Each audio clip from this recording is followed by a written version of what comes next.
Hello students. तो आज के लेक्चर के अंदर हम देखने वाले हैं कि लिनक्स के अंदर फाइल सिस्टम हायरार्की क्या होता है, एफएसएस, ठीक है, जिसे बोला जाता है एफएसएस। ठीक है, तो फाइल सिस्टम हायरार्की स्टैंडर्ड क्या होता है उसके बारे में देखने वाले। तो फाइल सिस्टम हायरार्की उसकी डेफिनेशन पहले देख लेते हैं कि क्या होता है। ठीक है, तो file system hierarchy standard describe the directory structure and it's content in Unix and Unix like operating system. ठीक है, तो इसका जो कंटेंट रहते हैं यूनिक्स के अंदर किस तरीके से ऑपरेटिंग सिस्टम के अंदर सेट किए जाते हैं, उसके जो डायरेक्टरी स्ट्रक्चर, ठीक है, वो किस तरीके से होते हैं उसके बारे में आज के लेक्चर के अंदर देखने वाले। तो इट एक्सप्लेन, तो हायरार्की सिस्टम क्या कहता है कि it explain where file and directory should be located and what it should contain. ठीक है, तो डायरेक्टरी स्ट्रक्चर के फाइल सिस्टम हायरार्की के अंदर क्या क्या रखा जाता है कि फाइल्स एंड डायरेक्टरी वो कहाँ पे एग्जैक्टली पड़ी हुई है और उसके अंदर एग्जैक्टली क्या है, मतलब कौन सी हमारे डेटा या सिस्टम या फाइल फोल्डर डायरेक्टरी पड़ी हुई है, वो सारा कंटेन करके रखता है। तो फाइल सिस्टम का मतलब क्या होता है फाइल सिस्टम हायरार्की कि it explain where file and directory should be located, कहाँ पे है वो है और इसके अंदर क्या होगा उसे यहाँ पे बोला जाता है file system hierarchy. Only Linux distribution follow the FSS and that too partially. ठीक है, एकदम डिफरेंट तरीके से एफएसएस का यूज़ किया जाता है यूनिक्स के या लिनक्स के अंदर, बिकॉज एवरी डिस्ट्रीब्यूशन हैव, यहाँ पे डिस्ट्रो का मतलब होता है डिस्ट्रीब्यूशन। ठीक है, इसका शॉर्ट फॉर्म है ये। Because every distribution have their own policy due to which you may notice some differences in the directory tree structure of a different distribution। मतलब अलग अलग OS के अंदर अलग अलग तरीके की डिस्ट्रीब्यूशन डायरेक्टरी स्ट्रक्चर होते हैं जो उसी OS के मुताबिक फॉलो होते हैं। ठीक है, तो यहाँ पे वही बताया गया है कि इसी तरह लिनक्स के अंदर भी उसका भी एक फाइल सिस्टम हायरार्की रहता है जिसके बारे में आज हम पढ़ रहे हैं। तो यहाँ पे फर्स्ट ऑफ ऑल दिया गया है कि रूट डायरेक्टरी। ठीक है, तो उसकी जो मेन डायरेक्टरी होती है वो कौन सी होती है और किस तरीके से उसे एक्सेस कर सकते हैं उसके बारे में यहाँ पे बताया गया है। तो all the directory in Linux system comes under the root directory, मतलब जितनी भी डायरेक्टरी है वो सारी की सारी रूट डायरेक्टरी के अंदर आती है, which is represented by forward slash. उसको रिप्रेजेंट करने के लिए आपको यहाँ पे फॉरवर्ड स्लैश का यूज़ करना पड़ेगा। ठीक है, फिर है कि everything in your system can be found under this root directory even they are store in different virtual physical device. मतलब अलग अलग डिवाइस के अंदर भी आपके पीसी के अंदर वो होगा, मतलब अलग अलग यूज़र के फॉर्म में, तो भी आप उसको एडमिन के थ्रू एक्सेस कर सकते हो। तो रूट डायरेक्टरी एक मेन डायरेक्टरी है जिसकी मदद से अलग अलग डिवाइस या डिफरेंट वर्चुअल मशीन में से भी आप डेटा को एक्सेस कर सकते हो। उसके एग्जाम्पल के फॉर्मेट में यहाँ पे आपको दिया गया है कि एलएस उसके बाद फॉरवर्ड स्लैश करना है ताकि आपकी रूट डायरेक्टरी के अंदर कौन कौन से डायरेक्टरी फाइल्स फोल्डर पड़े हुए सारा आपको वहाँ पे दिखाई देंगे। ठीक है, तो इसके प्रैक्टिकल भी हम करते जाएंगे। यहाँ पे आपको कमांड दिया गया है कि एलएस और फॉरवर्ड स्लैश। ठीक है, तो देखते हैं इसकी कमांड। तो हम पहले तो हमारे जो लिनक्स के उसके अंदर जाएंगे। ठीक है, तो यहाँ पे मैं पहले तो क्लियर कर देता हूँ सारा कुछ। अब मैं यहाँ पे लिखता हूँ एलएस और फॉरवर्ड स्लैश। ठीक है, तो यहाँ पे देखो ये हमारी रूट डायरेक्टरी है, उसके अंदर क्या क्या आ जाता है, जितने भी हमारे मीडिया है, ठीक है, बिन फाइल है, library 64, variable, system, user, root, सारा कुछ इसके अंदर ऑप्शन वो सारा कुछ दिया गया है। ठीक है, तो हर एक के अंदर भी अलग अलग तरीके की फंक्शनलिटी या उसके जो फंक्शन होते हैं, ठीक है, कमांड होते हैं वो अप्लाई किए जाते हैं। ठीक है, तो ये सारे फंक्शन हमारे जो भी होते हैं या फिर कमांड होते हैं वो इसी के अंदर से ही आते हैं। तो इसके अंदर ऑलरेडी सेटअप उसके किए गए हैं कि किस तरीके से डायरेक्टरी या फोल्डर को शो करवाना है या फिर फाइल को या कंटेंट को शो करवाना है। ठीक है, तो इसी तरीके से सारी आपकी रूट डायरेक्टरी आपको अच्छे से दिखाई देगी कि उसके अंदर कौन कौन सी फाइल या कमांड अभी वहाँ पे है। ठीक है, तो देखो यहाँ पे बीन दिखा, तो बीन का भी हम आगे यूज़ करने वाले हैं इसी लेक्चर के अंदर। तो आगे बढ़ते हैं। ठीक है, तो ये तो आपको समझ में आ गया कि फाइल हायरार्की सिस्टम क्या होती है। तो उसके अंदर कितनी तरीके की डायरेक्टरी टाइप होती है वो यहाँ पे बताया गया है। तो यहाँ पे मिनिमम आपको 7 टाइप्स की डायरेक्टरी दी गई है, जिसमें से फर्स्ट ऑफ ऑल है कि बाइनरी डायरेक्टरी। ठीक है, तो इट कंटेन बाइनरी और कंपाइल सोर्स कोड, मतलब जिसके अंदर आपका जो भी डेटा है वो बाइनरी 0101 या कंपाइल असेंबली मशीन लैंग्वेज के अंदर पड़ा रहता है। ठीक है, मतलब आपने समथिंग यहाँ पे हेलो दिया है तो हेलो वहाँ पे 0101 फॉर्मेट में अंदर पड़ा रहता है। ठीक है, तो इस तरीके से डेटा कन्वर्ट होता है। ठीक है, तो देखते हैं इसके अंदर कि बाइनरी डायरेक्टरी क्या होती है। तो लिनक्स बाइनरी डायरेक्टरी, ठीक है, उसका भी यहाँ पे एक्सप्लेनेशन किया गया। तो धीरे धीरे इसके अंदर जितने भी डेटा है वो सारे हम पढ़ेंगे। तो आज के लेक्चर के अंदर बाइनरी, कन्फिग्रेशन और डेटा, ये 3 पढ़ेंगे। नेक्स्ट लेक्चर के अंदर मेमोरी, यूजर, वेयर और नॉन स्टैंडर्ड डायरेक्टरी पढ़ने वाले हैं। ठीक है, तो फर्स्ट ऑफ ऑल तो बाइनरी की तरफ चलते हैं कि बाइनरी क्या होता है। ठीक है, वो तो आपको मैंने समझा दिया। अभी जो भी डेटा रहता है वो मशीन लैंग्वेज के अंदर रहता है। ठीक है, तो binary file are the files which contain compiled source code.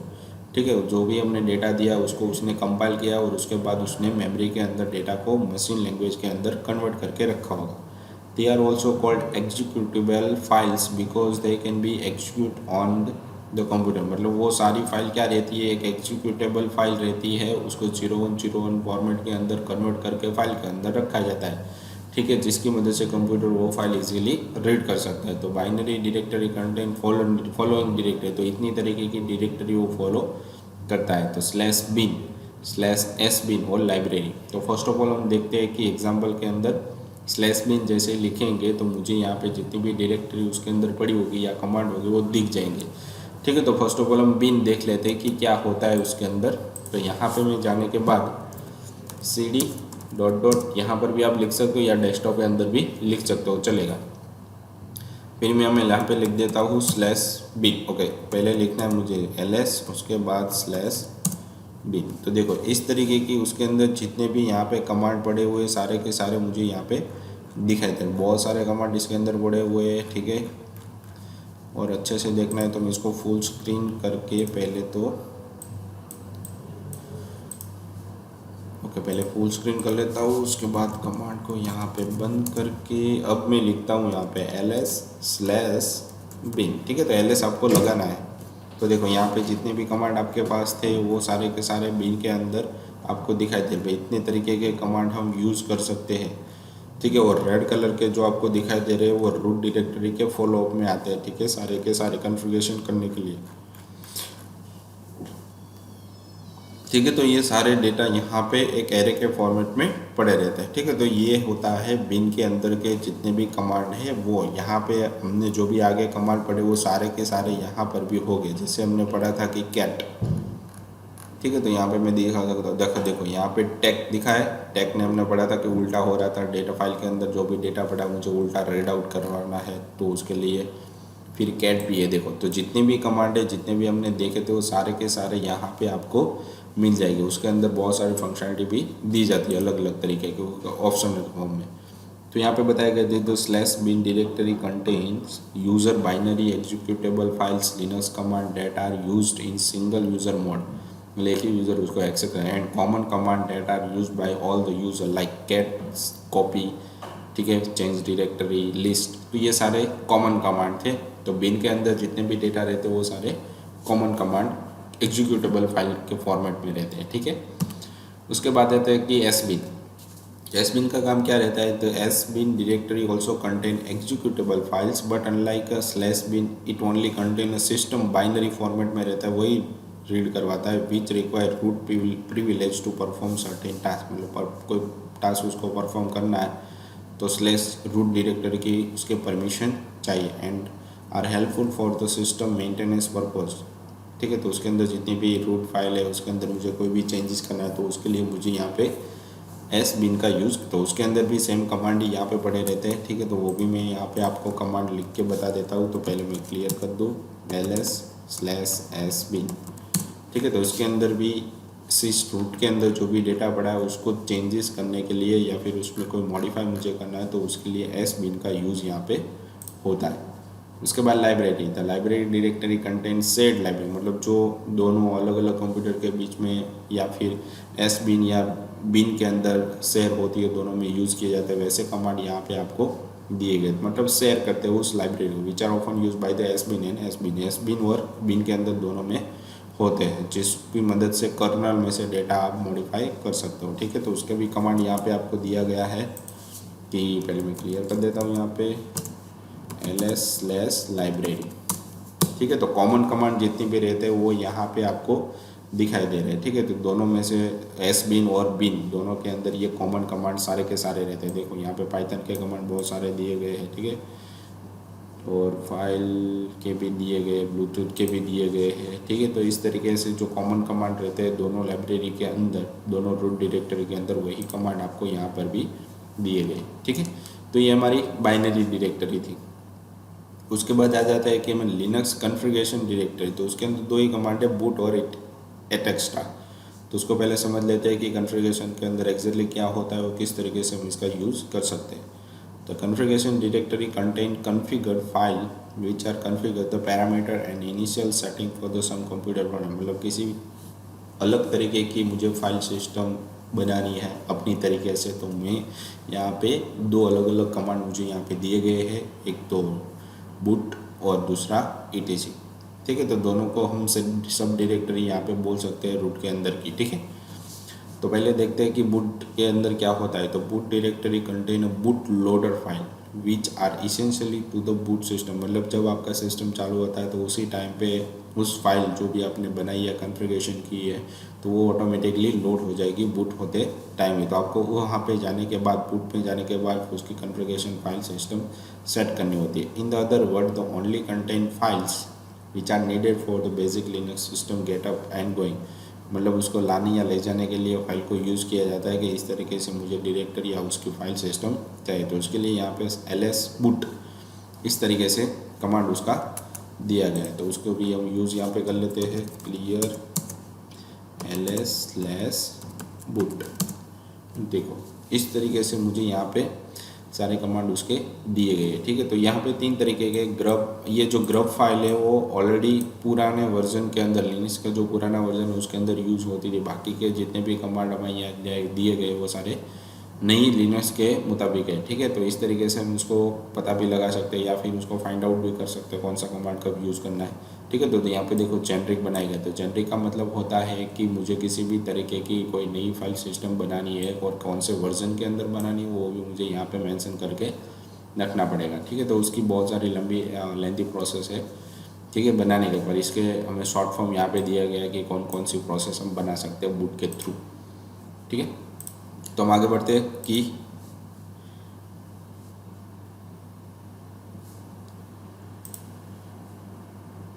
तो अब हमें दिया गया है कि बूट ग्रुप, उसके बाद है दूसरा etc।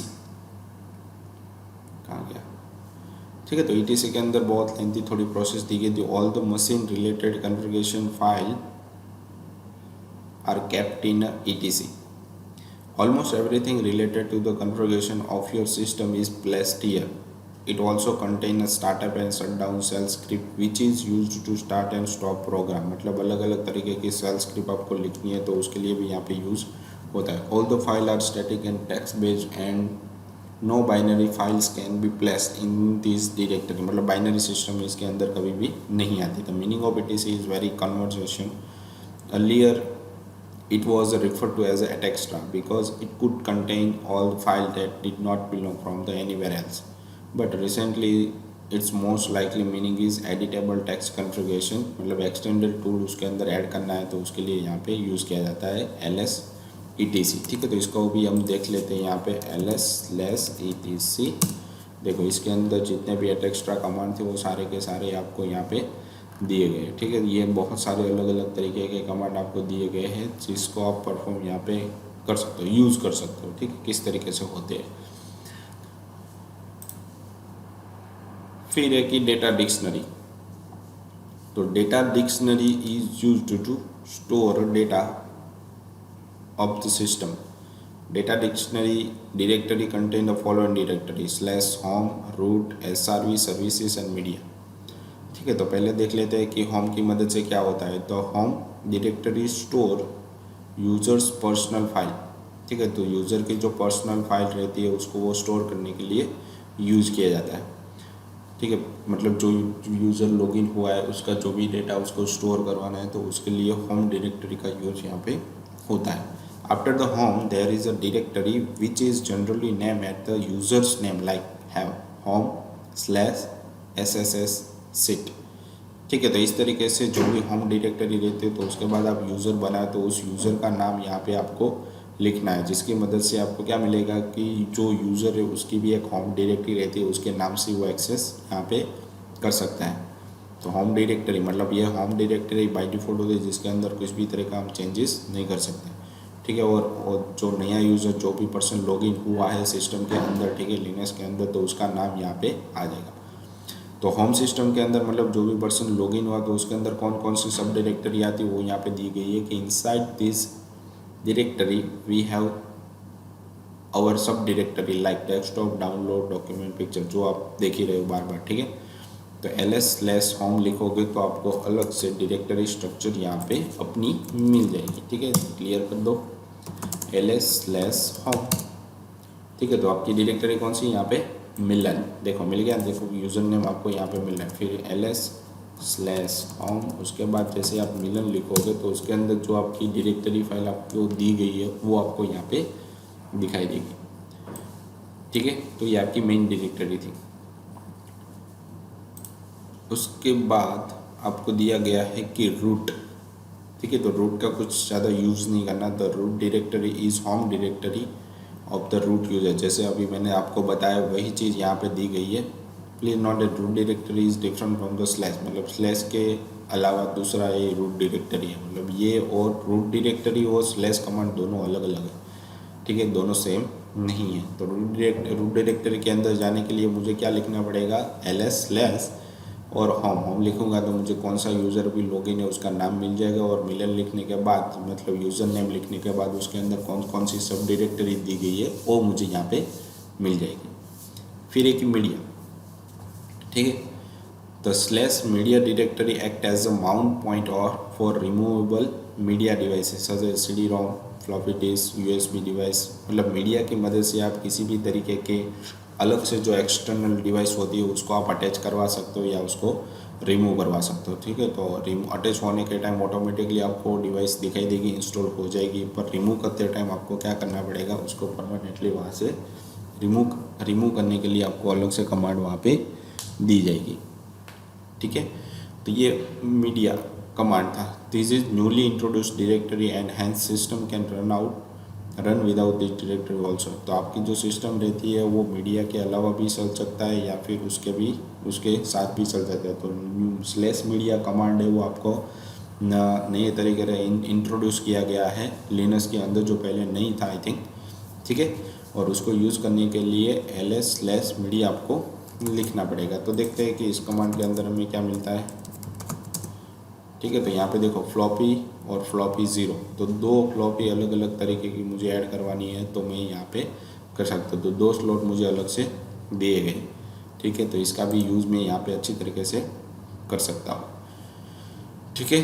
तो आज के लेक्चर के लिए इतना ही था। तो और उसके बाद जैसे हमारा लेक्चर यहाँ पे ख़त्म हो रहा है तो यहाँ पे आपको फाइल सिस्टम हायरार्की क्या होती है, बाइनरी डायरेक्टरी, डेटा डिक्शनरी क्या होती है, तो उसके बारे में यहाँ पे बताया गया है, ठीक है। तो उसके क्वेश्चन आपको सबमिट करवाने आपके RNWIT एप्लीकेशन के अंदर, जिसकी मदद से आपकी अटेंडेंस वहाँ पे हो जाएगी, ठीक है। तो आज के लेक्चर के अंदर हमने क्या देखा कि हमारी जो लिनक्स फाइल सिस्टम थी हायरार्की उसके हमने फॉलो किया। उसके बाद अभी हमारे पास memory, user, Unix system, resources, ware and non standard, ये 4 तरीके की अभी डायरेक्टरी हमारे पास अभी पढ़नी बाकी है, जो हम नेक्स्ट लेक्चर के अंदर देखेंगे, ठीक है। तो आई होप कि ये जो बाइनरी कन्फिगरेशन और डेटा डिक्शनरी क्या होता है एग्जैक्टली, उसके अंदर किस किस तरीके से आपको डेटा मिल सकता है, कितने तरीके के कमांड होते हैं और कितने कमांड शेयरिंग में होते हैं, तो वो सारी चीज़ें मैंने यहाँ पे आपको बता दी। और डिटेल में आपको जानना है तो आप नेट पे भी फाइंड आउट कर सकते हैं टॉपिक वाइज, ताकि आपको वहाँ पे और ज़्यादा डिटेल में जानकारी मिल जाएगी, ठीक है। तो आज के लेक्चर के लिए इतना ही था। Thank you.